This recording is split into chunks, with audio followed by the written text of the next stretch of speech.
ICT breaker block. तो ये जो ब्लॉक है, इस ब्लॉक की हेल्प से हम लोग किसी भी ट्रेंड के रिवर्सल को कैप्चर कर सकते हैं और इसमें क्या है कि रिस्क टू रिवॉर्ड रेशो भी काफ़ी अच्छा मिलता है। तो ब्रेकर ब्लॉक होता क्या है, इसको किस तरीके से आइडेंटिफाई करते हैं, क्या क्या क्राइटेरिया होने चाहिए एक वैलिड ब्रेकर ब्लॉक को, इन सारी चीज़ों को आज हम लोग डिस्कस करेंगे। तो इससे पहले कि हम लोग ब्रेकर ब्लॉक पे डिस्कस करें, सबसे पहले हम लोग को ये जानना चाहिए कि ट्रेंड किस तरीके से काम करता है मार्केट में। तो सबसे पहले हम लोग बेसिक ट्रेंड के बारे में बात करते हैं, क्योंकि ये एक रिवर्सल सेटअप है, ये रिवर्सल पॉइंट पे बनते हैं। तो ये चीज का हमेशा ध्यान देना होता है कि कहीं भी किसी भी लेवल पे ब्रेकर ब्लॉक नहीं बनेगा। जब भी प्राइस बहुत ज्यादा ओवरसोल्ड या ओवरबॉट हो जाता है तो वो जोन पे हम लोग को आईसीटी के ब्रेकर ब्लॉक्स मिलते हैं। सबसे पहले हम लोग ट्रेंड को डिस्कस करेंगे कि ट्रेंड तीन टाइप्स के होते हैं, एक होता है अप ट्रेंड, एक होता है डाउन ट्रेंड और एक होता है साइडवेज। तो हम लोग को ये दो ट्रेंड पे फोकस करना है, अप ट्रेंड और डाउन ट्रेंड पे। और जब भी ये ट्रेंड एग्जॉस्ट हो जाएगा, जब भी प्राइस ओवरसोल्ड ओवरबॉट हो जाएगा, वहां पे देखना होता है। तो मार्केट किस तरीके से काम करता है, अगर एक अप ट्रेंड है तो वहां पे higher high higher low higher high higher low का फॉर्मेशन होता है। इस तरीके से मार्केट जो है कंटिन्यू करता हुआ जाता है, हायर हाई हायर लो लगाते हुए। बट एक टाइम पे ऐसा आता है कि प्राइस जो है बहुत ज्यादा ओवरबॉट हो जाता है, बहुत ज्यादा स्ट्रेच हो जाता है, प्राइस बहुत ज्यादा एग्जॉस्ट हो जाता है, बायर्स के पास उतना पोटेंशियल नहीं होता है कि ये और प्राइस को ऊपर लेके जाए। तो फिर प्राइस क्या करता है कि प्राइस बेंड होना शुरू होता है, जो लास्ट हायर लो लगाया होता है उसके बाद स्ट्रक्चर जो है उस हायर लो के नीचे ब्रेकडाउन देके लोअर लो का फॉर्मेशन करना शुरू करता है। तो कभी कभी क्या होता है कि जब भी प्राइस लोअर लो का फॉर्मेशन शुरू करता है तो ये जो लास्ट हायर लो था ये एक सपोर्ट की तरह रहता है।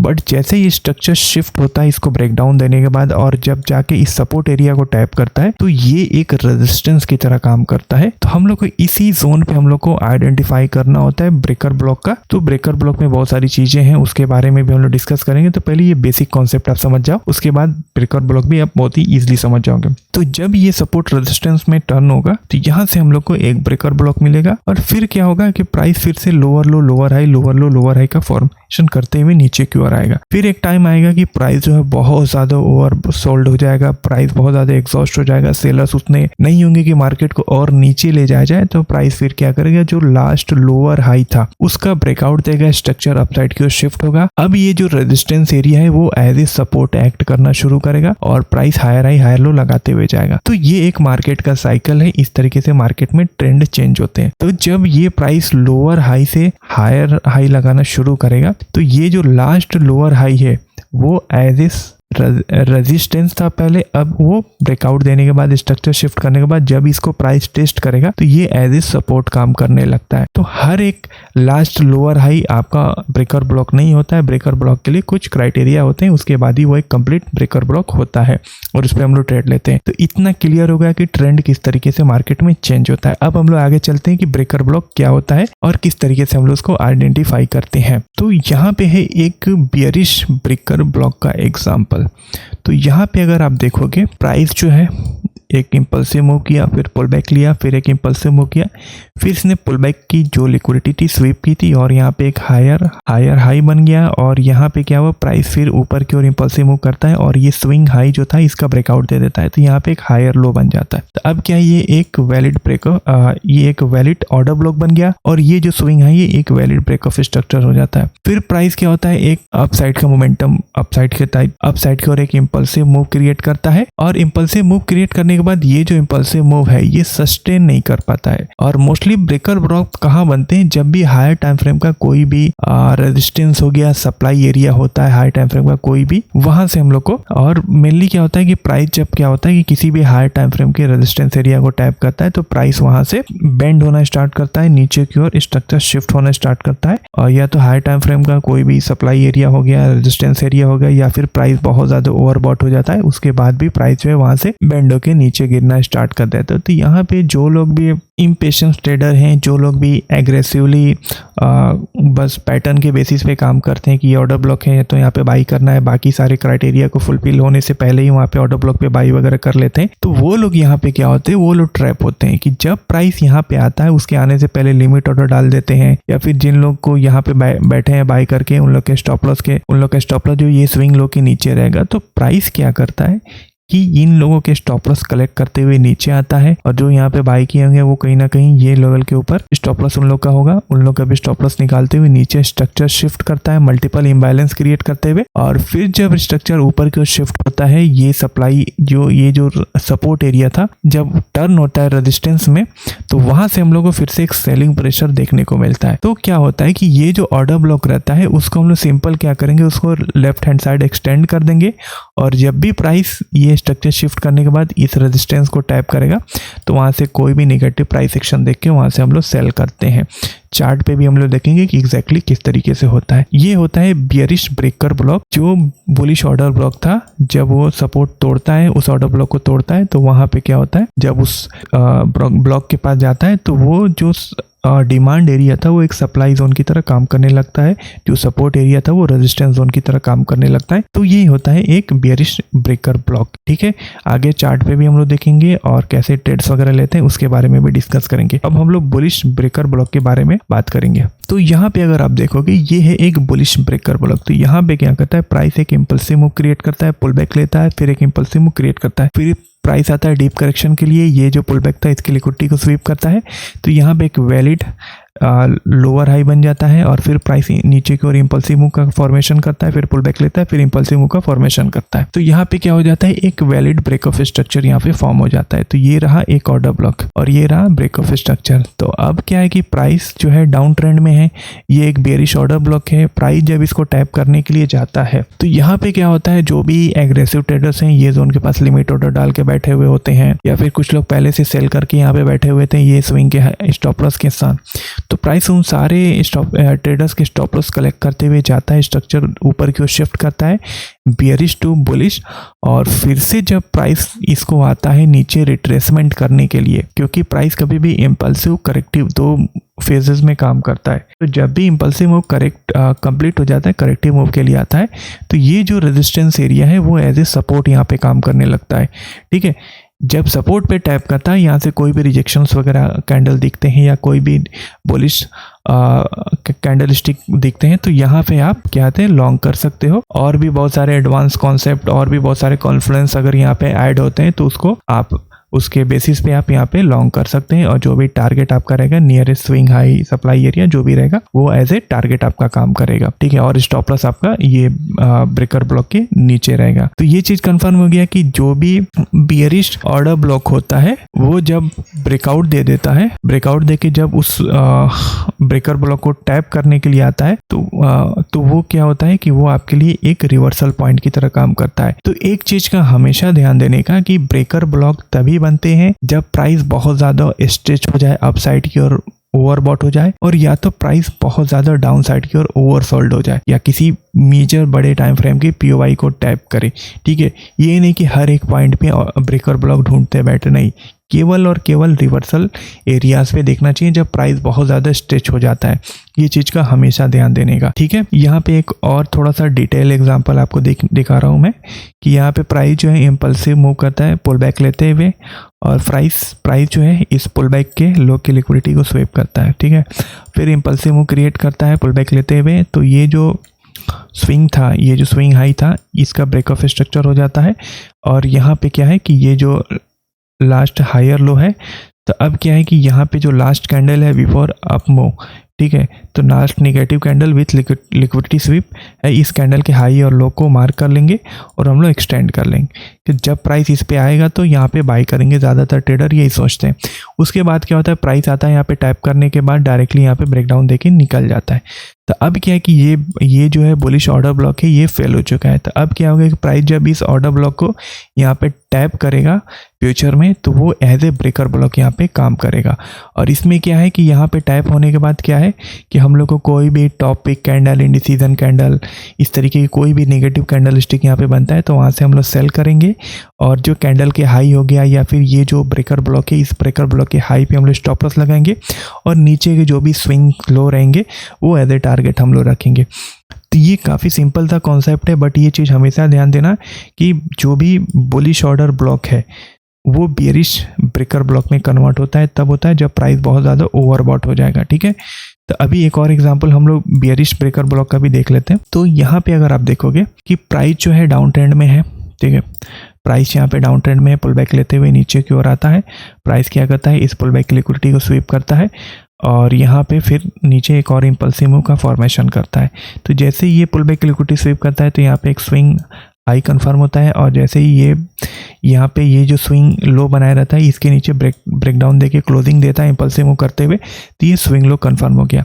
तो अब ये जो स्विंग हाई बनाया था इसमें लास्ट बाइंग कैंडल है जो लिक्विडिटी स्वीप किया हुआ है, उस कैंडल के हाई और लो को मार्क कर लेंगे और जब भी प्राइस इस पे टैप करने के लिए जाएगा तो बहुत सारे ट्रेडर्स ये सोचेंगे कि ये ऑर्डर ब्लॉक है, बियरिश ऑर्डर ब्लॉक है, इस पे टैप करेगा, रिजेक्शन लेगा।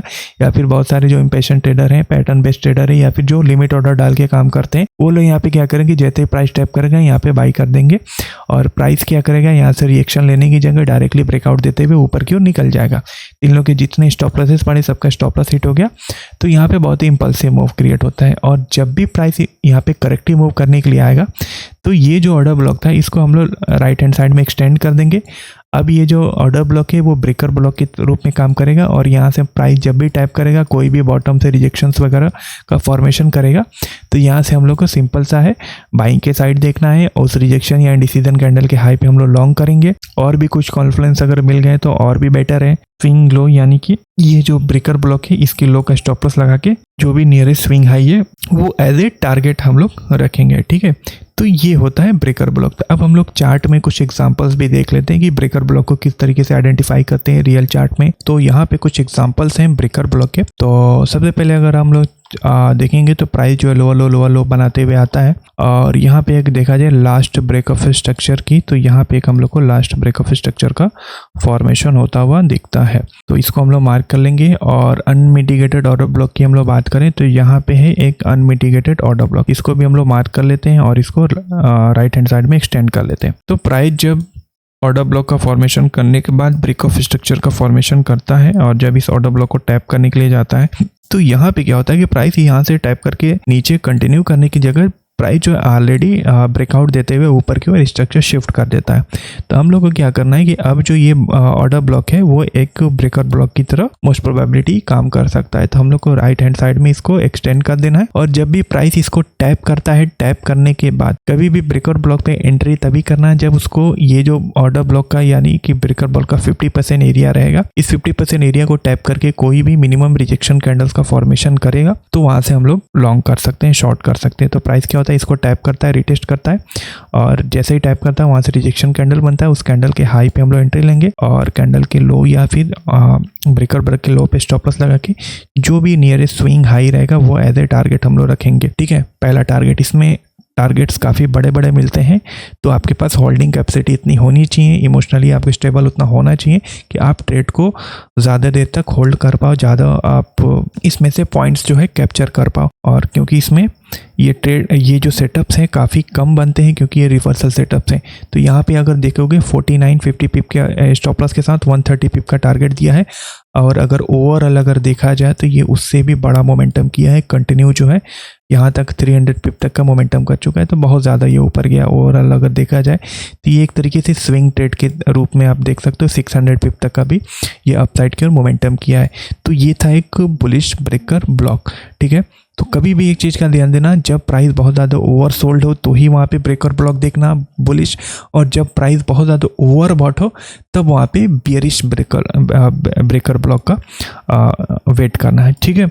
तो और चलते हैं हम लोग आगे, देख लेते हैं और भी कुछ अगर एग्जांपल्स हैं तो उसके बेसिस पे हम लोग ट्रेड्स वगैरह आइडेंटिफाई करते हैं ब्रेकर ब्लॉक के। तो यहाँ पे क्या है कि यहाँ पे अगर आप देखोगे यहाँ पे भी एक ब्रेकअप स्ट्रक्चर आपको होता हुआ दिखेगा। यहाँ पे अगर देखोगे यहाँ पे एक वैलिड ब्रेकअप स्ट्रक्चर हुआ है और प्राइस जो है यहाँ पे अप साइड की ओर शिफ्ट हुआ।